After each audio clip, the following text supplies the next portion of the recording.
আজকে আমাদের আলোচ্য বিষয় একটি কবিতা যার নাম হলো the Negro speaks of rivers.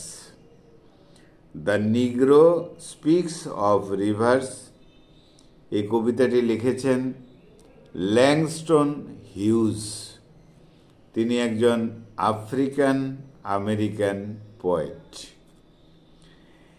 এই ল্যাংস্টন হিউজ তিনি নিগ্রো কমিউনিটির ছিলেন এবং তার লেখালেখির মধ্যে নিগ্রো কমিউনিটিদের জীবন কথা, জীবনযাত্রা, তাদের দুঃখ যন্ত্রণা, সাফারিংস, এইসব বিষয় নিয়েই লেখা।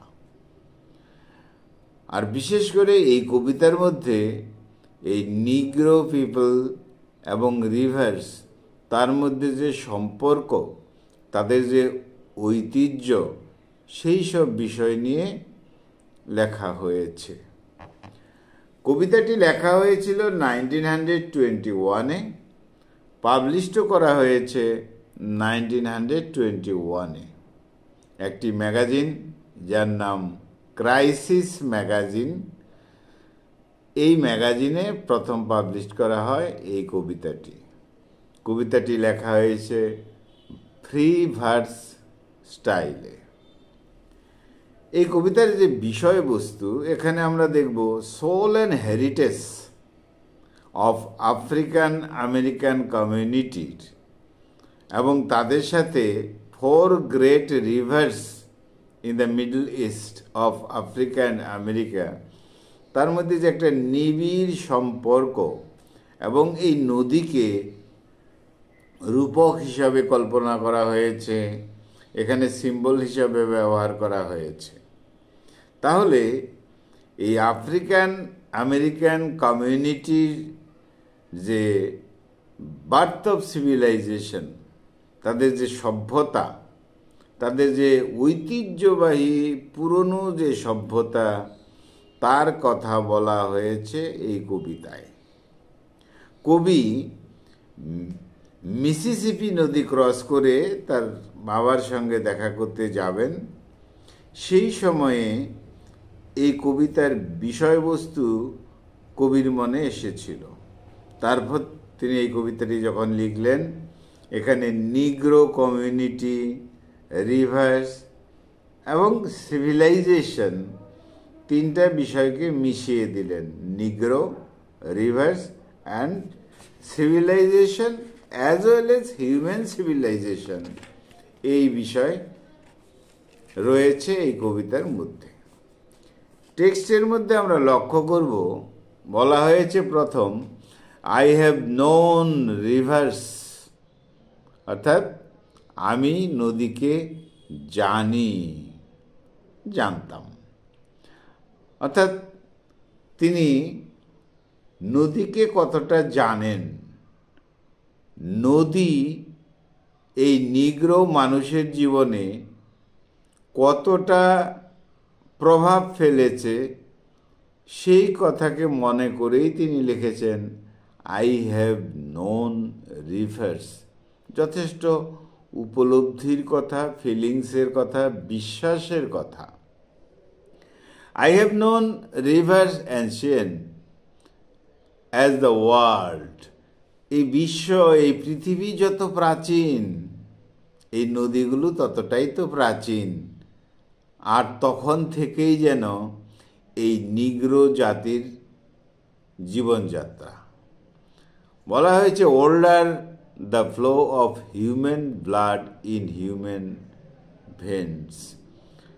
মানুষের যে সৃষ্টি, সেই সৃষ্টি যুগ থেকেই যেন এই নিগ্রো কমিউনিটিদের জীবনযাত্রা শুরু হয়েছে। অর্থাৎ কি না, নিগ্রোদের যে জীবনযাত্রা, সেখান থেকেই যেন এই Negro community as well as human যে কমিউনিটিস, সেটা শুরু হয়েছে। My soul has grown deep like the rivers. আমার আত্মা ততটাই গভীর বা তখন থেকেই প্রবাহিত। আমার আত্মা বলতে এই নিগ্রো কমিউনিটির যে আত্মা, মানুষের জীবনযাত্রা, লাইক দ্য রিভার, সেই নদী যেমন প্রবাহিত, যত প্রাচীন সময় থেকে প্রবাহিত হয়েছে এই নদী, নিগ্রো কমিউনিটি তখন থেকেই শুরু হয়েছে। অর্থাৎ বলাই যেতে পারে হিউম্যান কমিউনিটি, এই যে মানব জাতি, এর সৃষ্টি যেন এই নিগ্রো জাতি থেকে। অর্থাৎ ব্ল্যাক নিগ্রোদের নদীর সাথে একটা পুরনো সম্পর্ক, ঐতিহ্যবাহী। এই নিগ্রোদের থেকেই হিউম্যান সিভিলাইজেশনের প্রারম্ভিক কাল মনে করা হয়। কবি বলেছেন যে তার আত্মা, অর্থাৎ নিগ্রোদের আত্মা, নিগ্রো কমিউনিটি এই প্রাচীন নদীগুলির মতোই প্রাচীন কাল থেকে প্রবাহিত এবং আজকের দিনেও সেটা এগিয়ে চলেছে। মানব সভ্যতার যে প্রারম্ভিক কাল, তখন সেই সময়টাই যেন ধরা হয় নিগ্রোদের এবং নিগ্রোদের সঙ্গে আবার নদীর সম্পর্ক।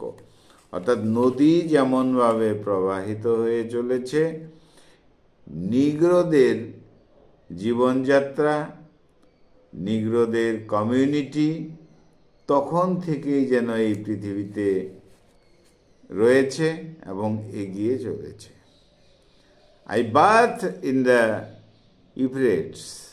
I built my heart near the Congo. I looked upon the Nile and raised the pyramids above it. বলছে আমি সেই পুরনো নদীতে স্নান করেছি। আমি বলতে সেই নিগ্রো কমিউনিটির মানুষ সেই প্রাচীন পুরনো নদীতে স্নান করেছে। তারা প্রাচীন সেই কঙ্গো নদীর ধারে তাদের হাট, কুঁড়ে ঘর, অর্থাৎ ঘর তৈরি করেছে, আশ্রয়স্থল ছিল। নীল নদের কথা ওখানে উল্লেখ করা হয়েছে। পিরামিড যখন তৈরি করা হয়, এই নিগ্রো কমিউনিটির মানুষদের কাজে লাগিয়েই যেন পিরামিড তৈরি করা হয়েছে। তার মানে এই কথার মধ্য দিয়ে বোঝানো হচ্ছে নিগ্রো কমিউনিটি এই যে আমাদের হিউম্যান বিংসের উষাকাল থেকেই যেন রয়েছে নিগ্রো কমিউনিটির প্রভাব। নিগ্রোরা খুব পুরনো, সেই ইউফ্রেটিসের তারা স্নান করত, কঙ্গোতে বা কঙ্গো সৈকতের পাশে তাদের ঘর ছিল। নীল নদের কথা বলা হয়েছে এবং পিরামিড, এইসব সাক্ষ্য রয়েছে এই নিগ্রোদের। I heard the singing of Mississippi, খুব টাচি কথা। আই বলতে তিনি রিপ্রেজেন্ট করেছেন, প্রতিনিধিত্ব করেছেন নিগ্রো কমিউনিটিকে। এই নিগ্রোরা শুনতে পেয়েছে মিসিসিপির গান, সেই নদীর কলতান ইত্যাদি ইত্যাদি। বলা হয়েছে হোয়েন কি বলেছে, Lincoln went down to New Orleans. লিঙ্কনের কথা, অর্থাৎ ঐতিহাসিক দিক থেকে যে এই নিগ্রোরা পুরনো, সে কথা তিনি প্রমাণ করতে চাইছেন। I have known rivers, ancient dusky rivers, সেই সময়ের প্রাচীন যে নদী সেটা আমি দেখেছি। কারা দেখেছে? আমি বলতে নিগ্রোরা দেখেছে। এবং রিপিটেশন রয়েছে, my soul has grown deep like the rivers. আমাদের জীবনযাত্রা, নিগ্রোদের জীবনযাত্রা সেই নদীর মতোই পুরনো, ঐতিহ্যবাহী এবং তখন থেকেই চলছে। অর্থাৎ আমাদের নিগ্রো কমিউনিটির যে জীবনযাত্রা এতটাই প্রাচীন, সে কথাটা তিনি বলতে চেয়েছেন। আমাদের পৃথিবী যত পুরনো, নদীগুলো যত পুরনো, হিউম্যান সিভিলাইজেশন যতটা পুরনো, নিগ্রো সিভিলাইজেশন ঠিক তখন থেকেই, এমনভাবে দৃঢ়তার সঙ্গে কবি নিগ্রো কমিউনিটির কথা উল্লেখ করেছেন।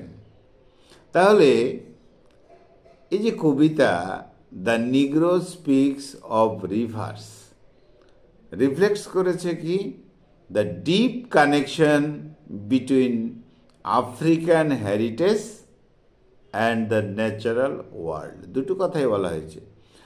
আফ্রিকান হেরিটেজ কত পুরনো, ন্যাচারাল ওয়ার্ল্ডের যেটা শুরুকাল ধরা হয় বলে মনে করা হচ্ছে তখন থেকেই। The speaker in the poem identifies with rivers, নদীর সাথে তিনি তার নিগ্রোদের পরিচয় দিয়েছেন, সিম্বলাইজিং করেছেন একটা relationship between African people and the ancient past. এই কল্পনার মাধ্যমে through the imagery of rivers the poem expresses themes of history and cultural pride and their origin. অর্থাৎ এই ইতিহাস, তাদের কালচারাল যে প্রাইড এবং তাদের যে যাত্রাকাল, সেই পুরনো নদীর সাথেই তুলনা করেছেন, নদীর মতন। The poem begins with the speaker's claim that they have known rivers, তারা তো নদীর কথা জানতো, নদীকে চিনত। এ ম্যাটাফরিক্যাল স্টেটমেন্ট এটা বোঝাচ্ছে intimate understanding of the world's most ancient powerful force, এইভাবেই ব্যাখ্যা করা হয়েছে। The river mentioned in the poem are not just like river like water something, তা নয়। এখানে রিপ্রেজেন্ট করা হয়েছে ফ্লো অফ হিস্ট্রি, ইতিহাসের প্রবাহ। নদীর যেমন প্রবাহমান অবস্থা, এই নিগ্রোদের ইতিহাসও এমনভাবে প্রবাহিত, অর্থাৎ আফ্রিকান অ্যানসেস্টরসদের। এখানে টাইগ্রিস, ইউফ্রেটিস, কঙ্গো, নীল নদী, বিশেষ করে এই নদীগুলোর কথা উল্লেখ করা হয়েছে এবং এই নদীগুলো কিভাবে এই ancient civilization Africa and middle ইস্টের সাথে যে রিলেটেড, সে কথা তুলে ধরা হয়েছে। The river symbolize the long history of African people, পরিষ্কার কথা বলা হলো যে নদীগুলো এখানে সিম্বলাইজ, প্রতীকী হিসাবে ব্যবহার করা হয়েছে long history of African people, অর্থাৎ এই নিগ্রো পিপলদের কথাই বলা হয়েছে, অর্থাৎ আর্লি হিউম্যান সিভিলাইজেশনের কথা বলা হয়েছে। তাহলে এখানে যেন এই নদী, rivers have shaped their identity, নিগ্রোদের যে পরিচয় সেটা কি করা হয়েছে, এই নদীগুলোই যেন তাদের পরিচয় বহন করে চলছে। আচ্ছা, এখানে বলা হয়েছে how the rivers have washed them, তাদেরকে নদী কীভাবে স্নান করাতো বা পরিষ্কার করতো ইত্যাদি, এরকমভাবে ব্যাখ্যা করা হয়েছে। অর্থাৎ শেপিং ইনফ্লুয়েন্স অফ হিস্ট্রি, তার কথাই বলা হয়েছে। এখানে গ্রোন কথাটা ব্যবহার করা হয়েছে বারবার। এখানে একটা টাইজ, একটা সম্পর্ক, personal ties and collective history together ব্যাখ্যা করা হয়েছে। অর্থাৎ দেয়ার রুটস ইন বোথ টাইমলেস, তাদের যে মূল শিকড়, কাদের, ওই নিগ্রোদের, সেই কথা বলা হয়েছে। এবং আর্থস ন্যাচারাল ফ্লো, প্রকৃতি যেমনভাবে চলছে ঠিক তেমনভাবেই নিগ্রো কমিউনিটিরা এগিয়ে চলছে। অর্থাৎ মূলত নিগ্রো কমিউনিটির প্রতি যে একটা তার বিশ্বাস, ভালোবাসা এবং তার জন্য তিনি গর্বিত, এবং নিগ্রো কমিউনিটি সেই কত পুরনো সেই কথা তিনি বারবার বুঝাতে চেয়েছেন। The final lines of the poem এখানে কনক্লুড করা হয়েছে এভাবে, reflecting on how they have dreamed, কিভাবে তারা স্বপ্ন দেখেছেন এই নদী নিয়েই। এখানে যে রিভারের কথা বলা হয়েছে, এখানে আফ্রিকান অ্যানসিস্টার্সদের কথাই বলা হয়েছে, অর্থাৎ তাদের কিভাবে হিউম্যান সিভিলাইজেশনের সঙ্গে, অর্থাৎ হিউম্যান সিভিলাইজেশনটা তৈরি হয়েছে যে তাদের আফ্রিকান অ্যানসিস্টার্সদের মাধ্যমেই, নিগ্রো কমিউনিটির মাধ্যমেই যেন তৈরি হচ্ছে। তাহলে একটা এনশিয়েন্ট রুটেড বিষয় এখানে রয়েছে, ডিপ হিস্ট্রি অফ আর্থ, পৃথিবীর যে ইতিহাস তার কথা বলা হচ্ছে। সঙ্গে সঙ্গে এই যে নিগ্রো কমিউনিটির যে অ্যাডভান্সমেন্ট, যে অগ্রগতিটা এগিয়ে চলছে আজকের দিনেও, সেটা বলা হয়েছে। তাহলে এখানে পার্সোনাল আইডেন্টিটি প্রকাশ পেয়েছে কবির, সঙ্গে সঙ্গে collective experience of African Americans সে কথা বলা হয়েছে, অ্যানসেস্ট্রাল পাস্ট সে কথা বলা হয়েছে, তিনি প্রাইড গর্বিত সে কথা বলা হয়েছে, এবং এই Negro community strength and continuity এইসব কথা বলা হয়েছে। The river symbolize both the metaphorical symbolical flow of history, culture and survival. সার্বিকভাবে নদীর কথাই বলা হয়েছে, সেজন্যই কবিতার টাইটেলটাও হয়েছে the Negro speaks of reverse.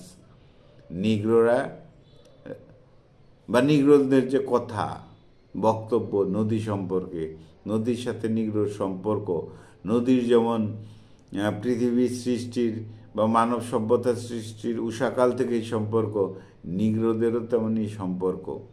সার্বিকভাবেই কবিতাটা নিগ্রো অ্যান্ড রিভার্স তার সম্পর্কই তুলে ধরা হয়েছে। বন্ধুরা, এই ছিল আমাদের আজকের আলোচনার বিষয়, the Negro speaks of rivers, written by Langston Hughes. বন্ধুরা, খুব ভালো থেকো, আমার চ্যানেলটা সাবস্ক্রাইব করো। Thank you, thank you, thank you.